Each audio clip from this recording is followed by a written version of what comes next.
اینجا کراچی فروشی است. ما آمدیم که برای یکی از برادرای مستمند یک کراچی بخریم، کراچی که در سر زود مال پرتیم برش و اونا فروشات کنن.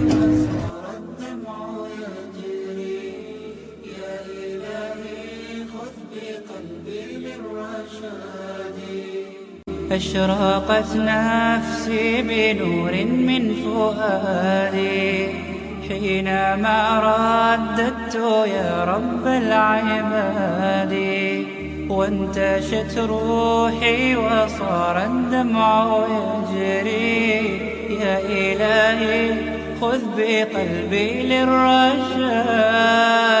أشرقت نفسي بنور من فؤادي حينما رددت يا رب العباد وانتشت روحي وصارت. وای جان چی گفتنی داری؟ با انشالله کراچی جور شد. خوش هستین نیستین؟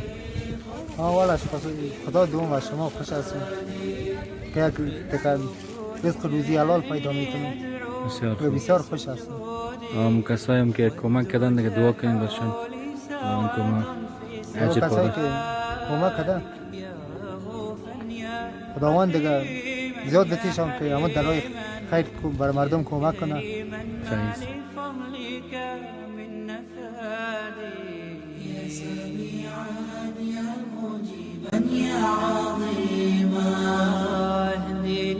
السلام علیکم و رحمت الله و برکاته. دوستان عزیز، ما اینجا مسجد است، نیمه کاره است، می جایش بند است. ما میخواهیم که بخیر می جای مسجد آزاد بسازیم. از این خاطر این نفرا ما خواستیم که هم سرشان کار کنیم و هم سر زینا یک کار خیش و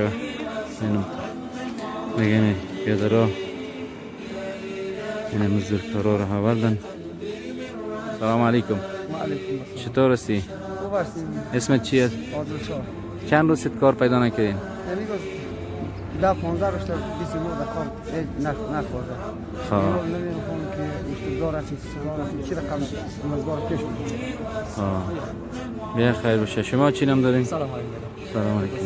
چند روز شده کار پیدا نکردین؟ تقریبا بیادر این چیز کم یک ماه شده. صحیح. دیگه ما شما ان شاء الله گپ زدیم، درست است؟ ما بر هر کدامت ان شاء الله پیسه میتم. دیگه قدر کار کلانم نیست. مو یک جای از مسجد است و نمود یک صافکاری میکنین. باز ان شاء الله دعا میکنین به اون کسایی که کمک کردن. ان شاء الله که نمی جایی که شما میبینین این دیگه بسیار به مسجد وضعیتش خراب است. حوض پشت سرش دن میشه. اینا رو پاککاری میکنن، جای میکشن منظم. دیگه اینجا برادرها که هستن خط جویا مندازن منظم بخیر جوی کنده شوه و یا رد شوه تا مسلمان ها به مسجد میان کالاشون بینماز نشوه، فضای پاک مسجد مطهرتر و پاکتر شوه.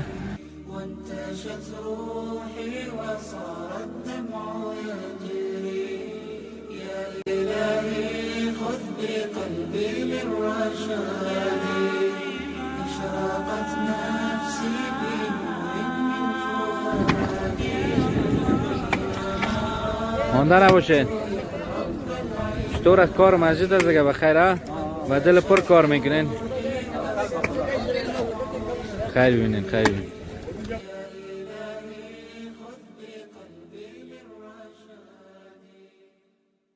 اشرقت نفسي بنور من فؤادي حينما رددت يا رب العباد وانتشت روحي وصار الدمع يجري يا إلهي خذ بقلبي للرشاد للهدى والحق وفقني إلهي فعلى توفيقك اليوم. السلام علیکم. ساعتان خوب بخیر. این به دوتر آوردیم بخیر که این مسجد کار بکنه. این سرک هم آورش بره بجوی از جا میفته که هم سرک جور شه، هم پشت مسجد بره بلند شه. دیگه خدا دوستار خیر بده که زحمت کشیدن، عرق ریختاندن، هم دیگه دوستا بسیار بیکار بودن آمدن در کار شدن شکر. هم کارم داره بخیر رونق گرفت. دیگه مسجد رو صاحب بخیر جا میشیم که با کمکار چی بیشتر بشر دوستانه و مسلمانی الحمدلله ضرورت داریم که مجلس ما خرابات شد دیگه وقتی که مجلس شاعر دین است. ما اینجا دارالحفاظ داریم، بچه‌هاش درس میخوانند الحمدلله. 2 سال 5 سال بعد حافظا اینجا الحمدلله فارغ میشه. خذ بقلبي للراحة